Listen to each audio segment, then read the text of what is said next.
can start. Good evening, everybody, all empowered women. I would like to thank Cardella for arranging this wonderful evening with fellow entrepreneurs. International Women Entrepreneurs Society show has been catering all women around the globe, empowered women at that, and showcasing everyone. And it's my honor and privilege to be introducing our speaker for tonight. And we're looking forward to learn so much from her. Okay, so just a brief background on who Suzette is. Okay, so I'm excited myself reading all the good qualities and all the accomplishments of Suzette. So she is an executive coach and global strategist with over 25 years in human resource management. And she conducted trainings and seminars for business owners and professionals, both nationally in the US and internationally, so around the globe. Most importantly, she is also a business partner and trusted advisor who equips leaders with the tools to enhance their style and presence. Suzette Salandy is an inspirational voice who ignites passion within her audience to learn, lead, and walk in purpose. She is also a charismatic speaker and delivers insightful messages to diverse audiences like us tonight. And she's been the keynote speaker for the Professional Woman Network, Johns Hopkins School of Psychology, and has led several leadership seminars, including Create Your Vision and Own It, a seminar held in her very own homeland of Trinidad. Hailing from the beautiful sunny Isles of Trinidad, Suzette has written several books. To mention a few: The Doctor's Wife, A Story of Faith, Family, and Triumph, which mimics certain aspects of her life, including her childhood in Trinidad. And she holds bachelor's and master's degrees in business administration from the University of Phoenix. Very, very impressive.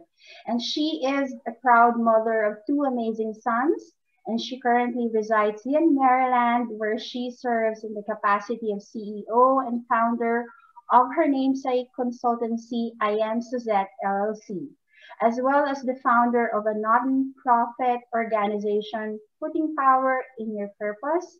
Above all else, she is also a core believer that we all have a God-given purpose, and we must seek our passion to find and fuel that purpose. Welcome, and join me in giving a round of applause. Welcome, Suzette, and we look forward. Thank you so much. Thank you. Thank you, everyone. I am so honored to be here. First of all, good evening to my wonderful Dubai sisters. Dubai is like my second home. I truly love it there. And I've been so honored to meet some amazing people on my journey to Dubai. And I continue to look forward to continued relationships in Dubai. It truly is an amazing place. And I've been so well received. So thank you from the bottom of my heart. I want to thank Cardella for inviting me to be a part of IW. ES, and I'm so honored to be here. And I also want to thank my US sisters for jumping in here and supporting me today. Today, my topic is fueling the passion to your purpose. And it's a very important topic to me because I do believe that life is such that we do have to find and seek our purpose. My journey has not been easy, but the one core thing that I think is important is that we go through this process to ultimately come out on the other end in knowing our God-given purpose. So today I want to talk about fueling the passion to your purpose, keeping in mind that we do not wake up every day going, I am so passionate to find my purpose. Woo! I'm just ready to fuel my passion, because life has not been designed that way for us. But as with everything, life is a journey. Today, I want to share with you just my perspective of purpose and my journey with sitting with leaders and asking them what purpose means to them, and what they have shared with me, and even with my own family members, asking them what purpose means to them and how they feel their purpose. Today, I'm going to share a deck with you, and I will go to my screen and do that. So let's see, share screen. So, and I'm going to start from the beginning. And so one of the things I'm going to talk about before I even get into purpose is, I spend a lot of time with leaders, and oftentimes I think people have this concept that leaders mean people who are in a business setting, CEOs of Fortune 500 companies, and they are leaders, no doubt, but leaders are also mothers who run a household. They're stay-at-home mothers, ensuring that that household is effective in what their children needs are, what their husband or spouse's needs are. They're leaders. Leaders are students who are managing their academic life in terms of understanding their career path and driving that, right? Ultimately, from my perspective, a leader is someone who has a passion and a purpose to lead something that sparks a light in their life. That is a leader. We're all leaders. So today, I want to talk about fueling that passion to your purpose. I saw this and I was really impressed, and the author is unknown, but it says, purpose is the reason you journey. Passion is the fire that lights the way. And I think that is so true. But how do we get there, ladies? How do we get there? And one of the things I want you to be thinking about today, because these are things that I think are important questions that we should ask ourselves when we think about purpose. We're business owners. That's purposeful. Mothers, wives, daughters, sisters. These are all purposeful things because we have a role that enhances and puts a spark in our life. But there are things that we can all admit that we think about and say, I want to get there. How do I get there? Something significant I want to be doing. I want to be serving. I want to be giving more. So these are some questions that I put before you that I want to ask you as you think about getting to your purpose. What would that look like? So here are some things to reflect on. What has been the most significant milestone in your life? Of all the things that you do well, what do you do best? Why? To be purposeful, this requires a certain amount of skills. There's something that you do best. What is that? And how do you enhance that to help to drive your purpose? What is your greatest opportunity at this point in your life? What is before you that sometimes we don't even realize it is an opportunity? So really think about that, because that also helps to get to your purpose. What is that roadblock that is keeping you from your opportunity? And as you look at that roadblock, how do you define it? How can you treat it as that elephant that you need to break it down one bite at a time because it's doable? And lastly, how do you define passion in your life? Many of us say, Suzette, I don't really have that. I don't have that passion. So maybe it's first for you to define, what does passion mean to you before you get to that purpose? Because the passion is what drives you to your purpose. Page down. Cool. This is good. I'm trying to page down. It won't let me. Okay. Let's try this. Trying to get to my next slide. So, all right. So before we can even talk about passion and purpose, let's talk about the elephant in the room of stress. Many of us deal with stress on a day-to-day basis.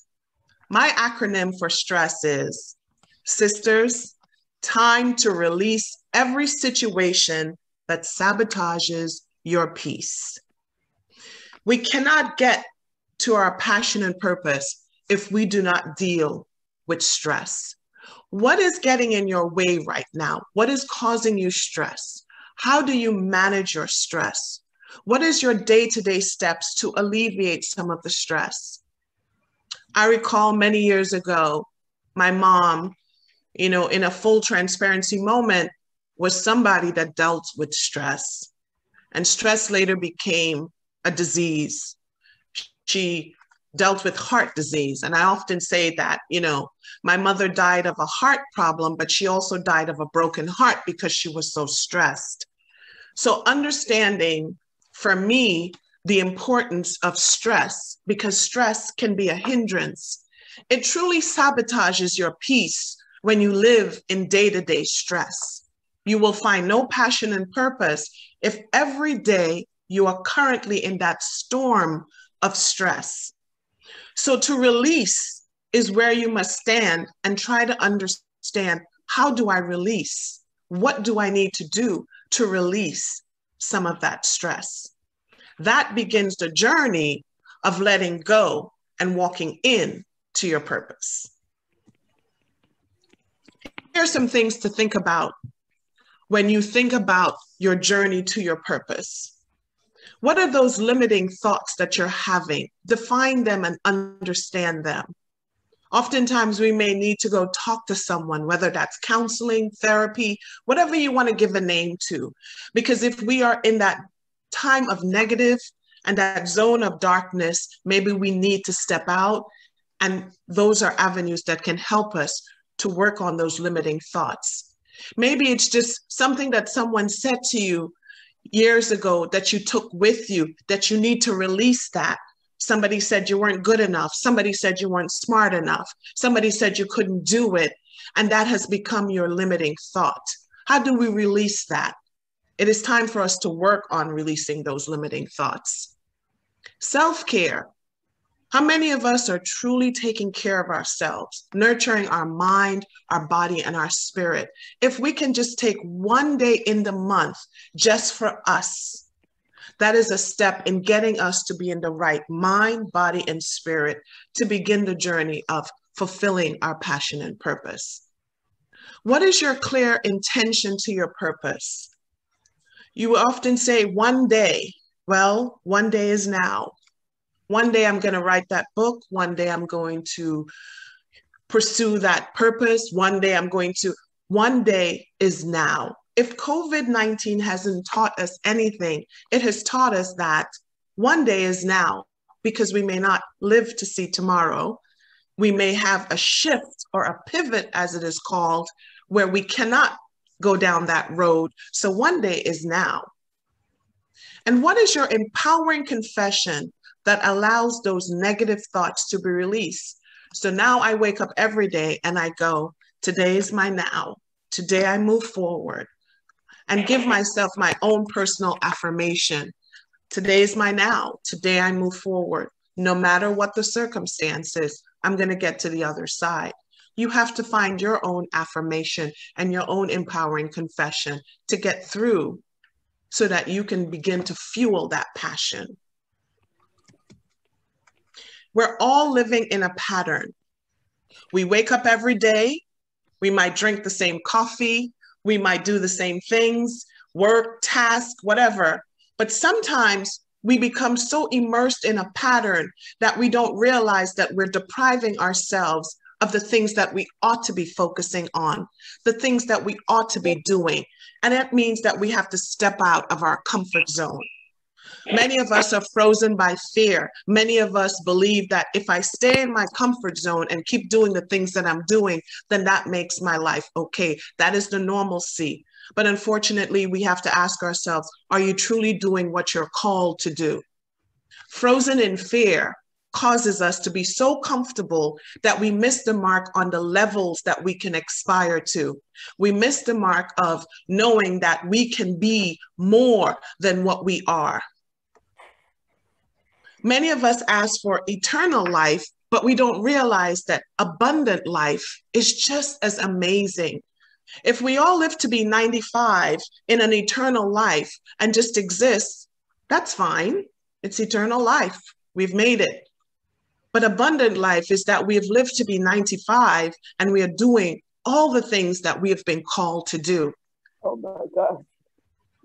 And so many times we say, someone has left this earth at age 40, age 50, age 30, but they might have led that abundant life that they needed to leave and it was their time. Pattern to purpose means stepping out, stretching yourself. And I know of what I speak because I had to do the same. And understanding that we are no longer in a routine, but we're ready to make a riot, to create noise, and to push through and do what we're meant to do. It is our calling. I've looked at these women as I was thinking about women that have made amazing changes in their life. Sure, we can call Mother Teresa and all these women that we all know to be women that have done great things. But Sarla was the first Indian pilot in 1936 to fly an airplane. Catherine Switzer, she wanted to run the Boston Marathon so bad that she was pulled out of the race because she was a woman, yet it did not faze her to run that race. Amelia Earhart was the first woman to fly across the Atlantic Ocean in 1928. And the Afghan women who decided that they wanted to study medicine and did that in 1962. These are some of the amazing women who put all comforts aside and pursued their passion to their purpose. I pray that I can be one of those women that people can talk about in history. So we have 24 hours in a day. How do we manage everything that we're doing, Suzette, to get to our purpose? You want us to seek our passion and our purpose, Suzette, but I've got 24 hours in the day. So how do I do that? Well, I know that we cannot manage time. We manage tasks and priorities. So I have developed for myself my assess, my adjust, and my advance method. When I think of my assessed and my adjust and my advance method, it is my challenge to me that I look at things in my life that I need to either assess, adjust, or advance. When I think of the top 3 gifts or abilities, I rank them according to how much I love them. And are there any things in these gifts and abilities that the world needs? I often think, do any of these align with my lifestyle or what I envision for my future lifestyle? As I adjust, I find that accountability partner to help me stay on course once I've done my assessment of the things that I need to be focused on. I look for tools and resources and networks that can help me refine my gifts and implement my strategy to what I need to be doing different as I adjust. Sometimes the people in our circle are not a help, but a hindrance. Oftentimes we need to look for people who will stretch us and push us to be more and to do more. Those people are people that we don't often like, but they hold us accountable. I have some friends that will say to me, did you work on your leadership guide today? And I say, man, I really need to. They empower me, they push me, they stretch me because they know that I'm capable of doing the things that I need to do. See, once you have implemented those steps, we begin to advance ourselves. We begin to move the needle. And sometimes it's just small steps. Maybe it's taking one of those 3 things as part of our gifts and abilities and enhancing them. Thinking of those gifts and abilities and saying, you know what, I'm going to work on this gift or disability that I have. And I'm going to work on adjusting it and I'm going to work on advancing it. We spend a lot of time sometimes doing things that we don't realize, what I call time killers. Sometimes we're on the phone listening to other people's woes and their problems, which we really should not be doing. Sometimes we're sitting doing mind-numbing things because we just feel like, okay, the day is done, I'm just going to do that. And sometimes it's okay just to have your moments to yourself, but really look at how you're spending your day and who you're giving your time to. It is so important to understand that we don't get time back. So who we give our time to, who we try to help, who we are serving, but yet not putting ourselves as our priority becomes ultimately an issue. I learned this year one of the most heart-wrenching things, and that was to say no. to say no when people ask me to do something. No became a word now that I'm okay with saying, because no sets boundaries. When you say no, you set new expectations for yourself, because now you're giving yourself back the right to choose you. I choose me in terms of how I'm going to assess, adjust, and advance. I choose me. Do you choose you? Knowing your worth is such a big thing for me, because these are questions that I ask myself every day. What will I do different tomorrow? Where do I need to tap in to win? And how did that self-isolation lead to self-revelation? In 2020, I truly understood about tapping in to win, because we all spent so much time with ourselves. I know that I spent a lot of time with myself because we were all home, self-quarantining, and realizing that that's the moment when we do a lot of thinking. We're in our heads a lot. Tapping into win allowed me to look at the best of me and the worst of me. And how do I move me forward, knowing my worth, and how do I evolve? So that's where I became that person that started to think about, what will I do different tomorrow? Because tomorrow isn't promised. Tapping into win means that I'm always going to be the best me that I can be. And as I spend time with myself, I pray that I have a revelation about something new, something that is of greatness, that will keep me driving to do the things that are part of my passion and my purpose. I want to show you this video as I close, ladies, because I didn't want to be before you too long. But when I saw this video, it sparked something inside of me that realized that I can no longer say no to myself. This video speaks volumes to me, and I hope it speaks volumes to you. Oh my God.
Hi, Suzette. There's no sound.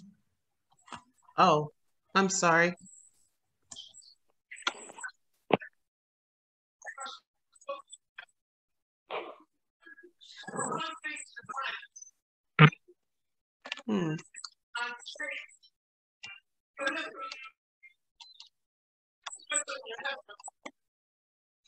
I'm sorry, the sound isn't coming through the presentation. You weren't hearing it. But ultimately, it's about a man who has no arms and no legs, and he does the things that he wants to do in his life. Nothing stops him from pursuing what it is he needs to pursue.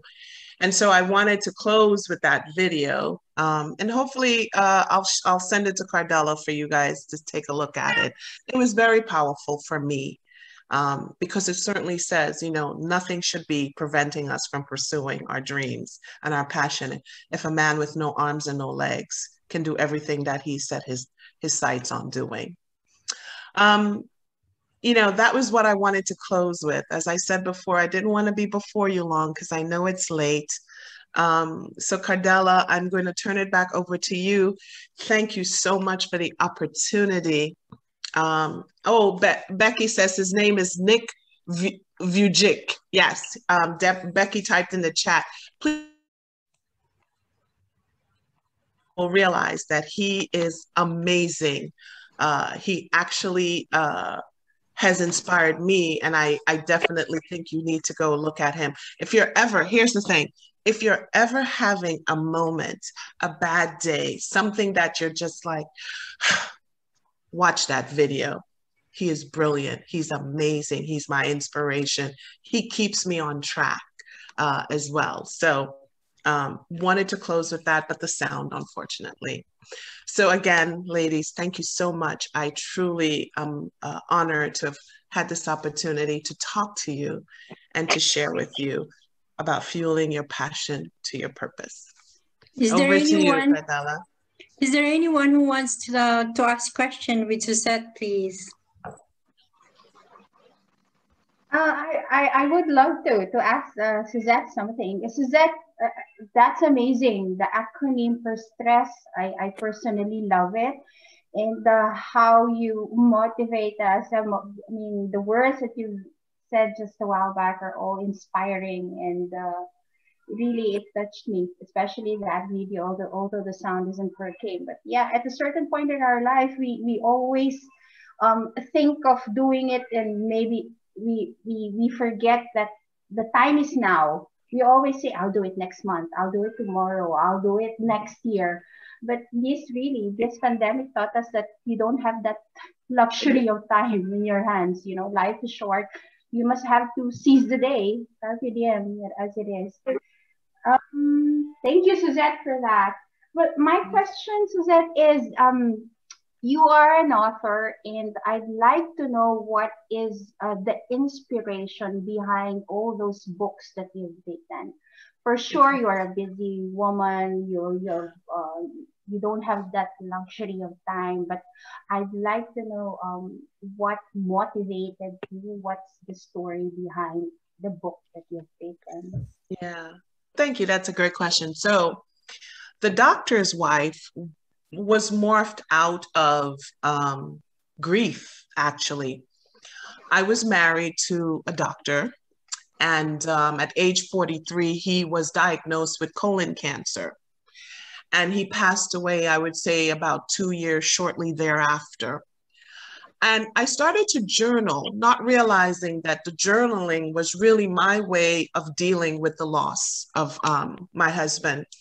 And what I realized was that, you know, sometimes your pain can be a testimony for people. So I took the journal and I began to look at it, and I said, you know, this would be a great book for someone who can understand, how do you deal with grief? There are several stages of grief, right?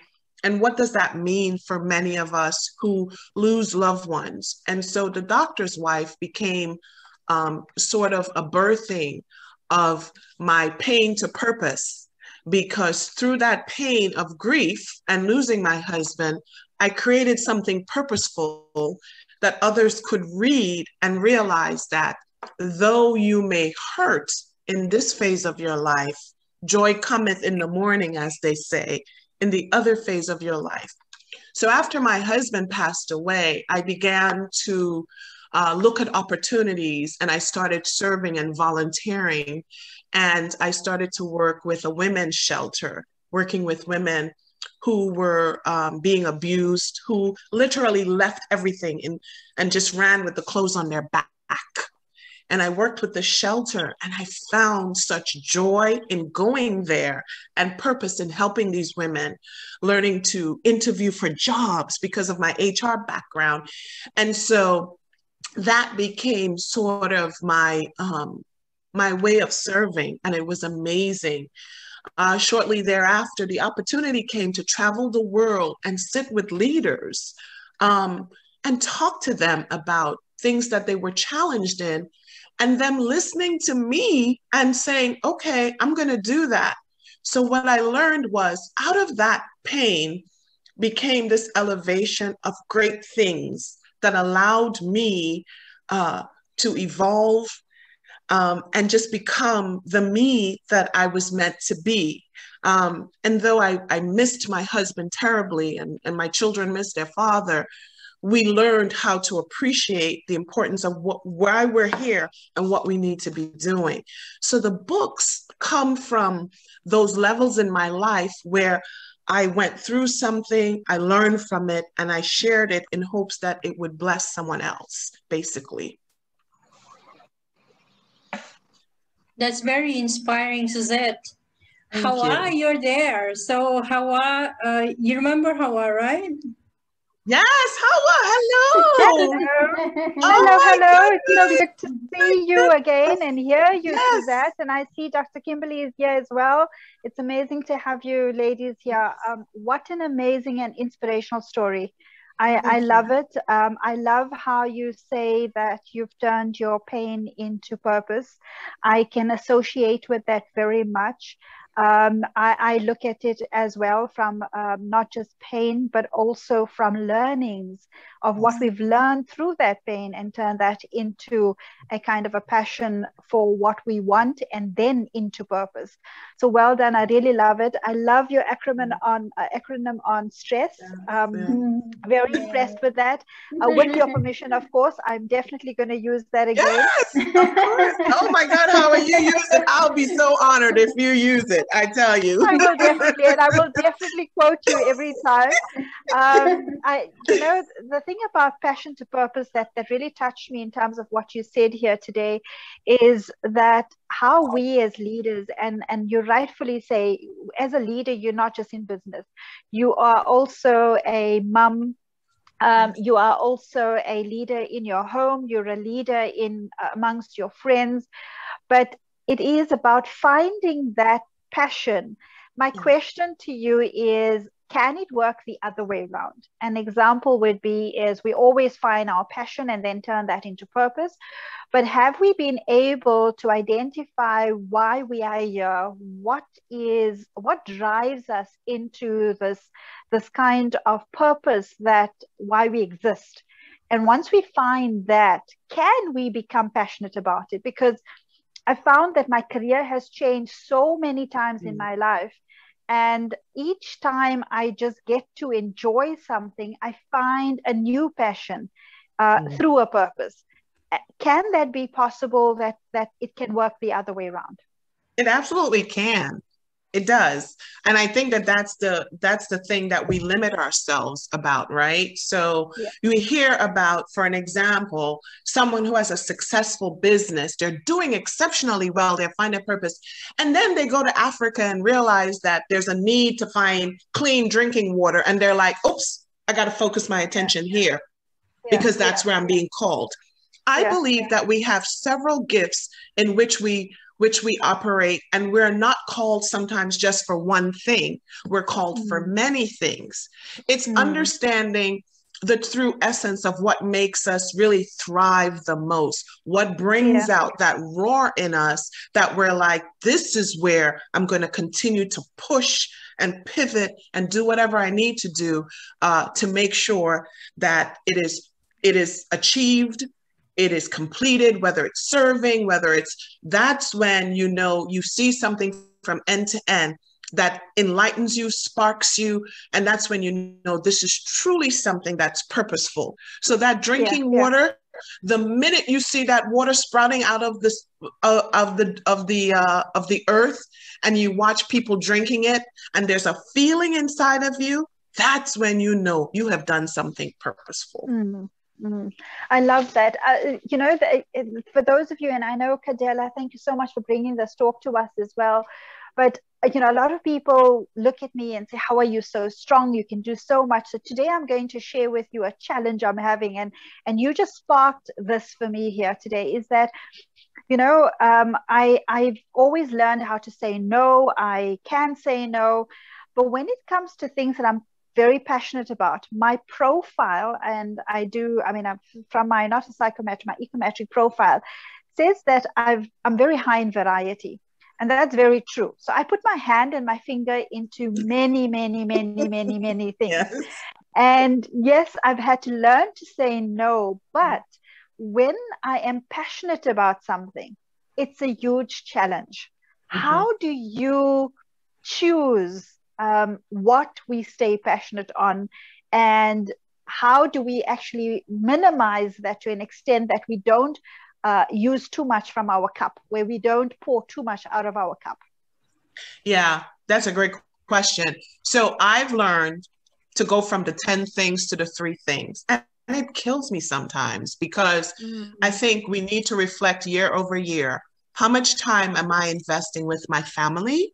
How much time am I investing with my friends? How much time am I investing in those areas that we talk about that's purposeful? Because at the end of the day, we don't want to sabotage that position of peace and relationships that are so important to us because we're busy doing 10 things as opposed to really needing to do 2 or 3.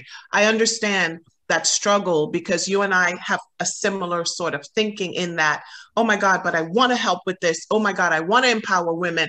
Oh my God, I want to do this. Oh my God. And at some point in your life, you begin to self-sabotage the things that are core important to you because you don't want your children to start looking and saying, but mom, you're never home. You never have time for us. Yeah. Mom, because when we're busy saving the world and not saving or doing what is most important, which is our family, we miss the whole point of purpose.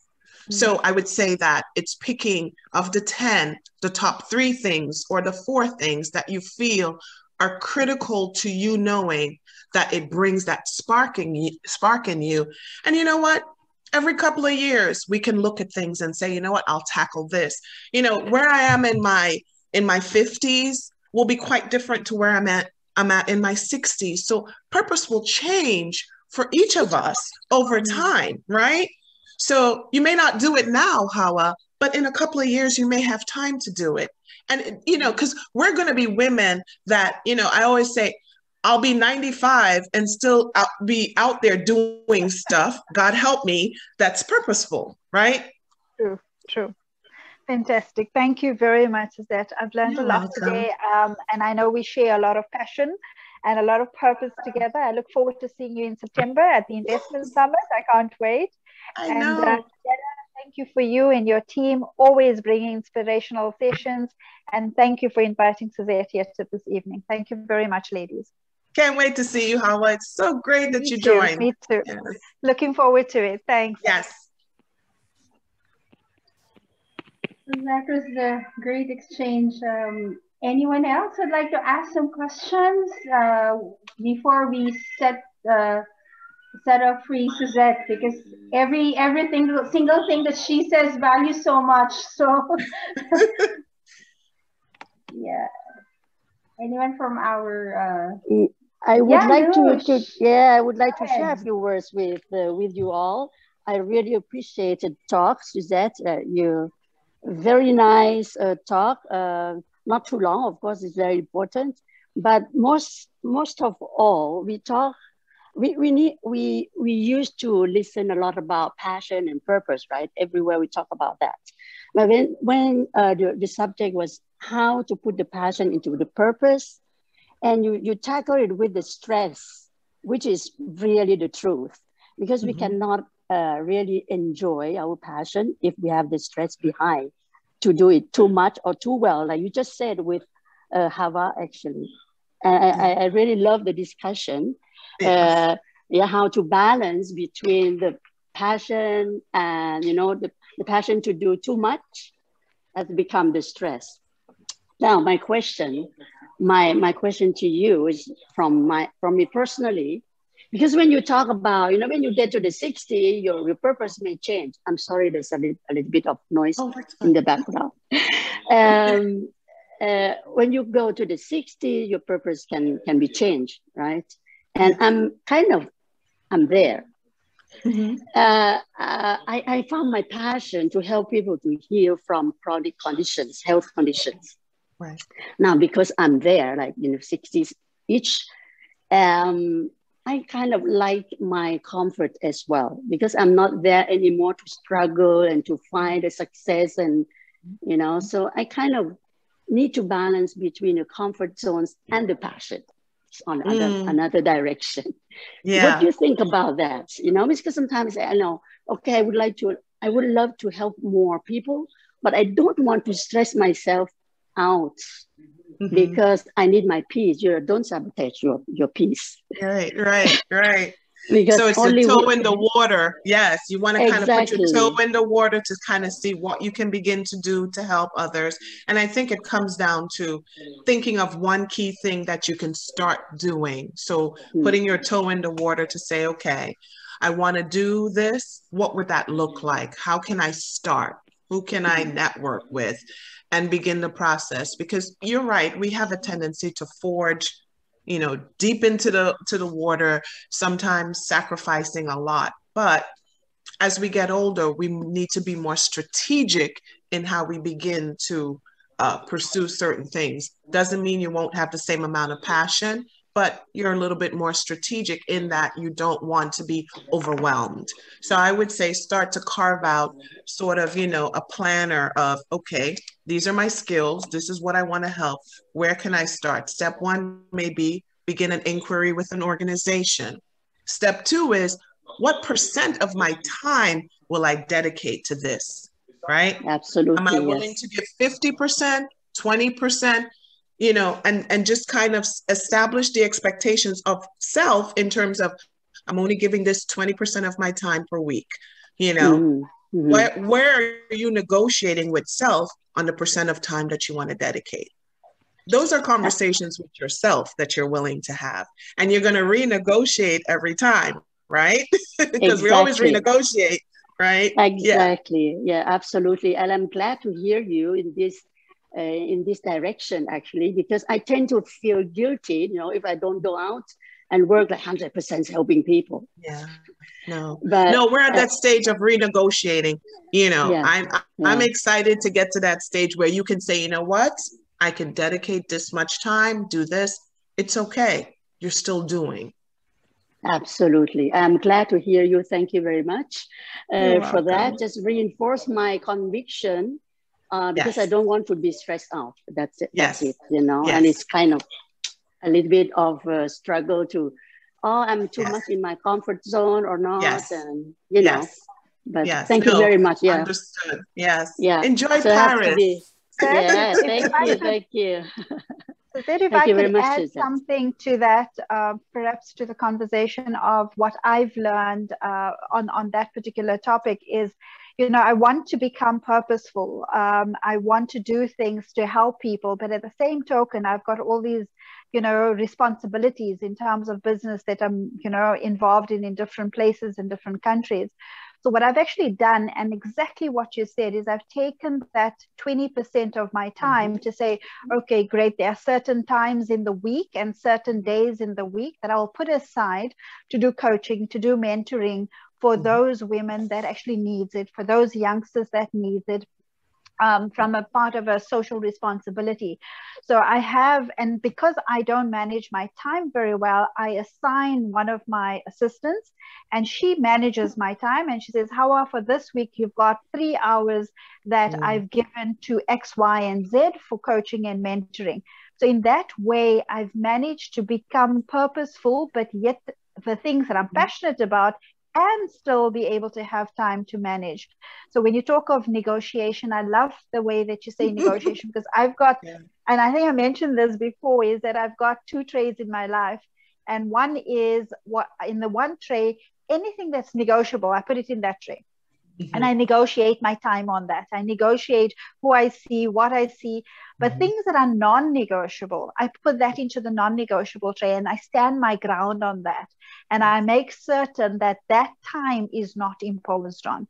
So I have forgotten about that in the last 2 months because we've just been so over-focused. And tonight, thank you, Kadela. Thank you, Suzette. You've just allowed me to go back to that negotiable and non-negotiable tray and say, Hawa, let's relook at your schedule again. So thank you, ladies.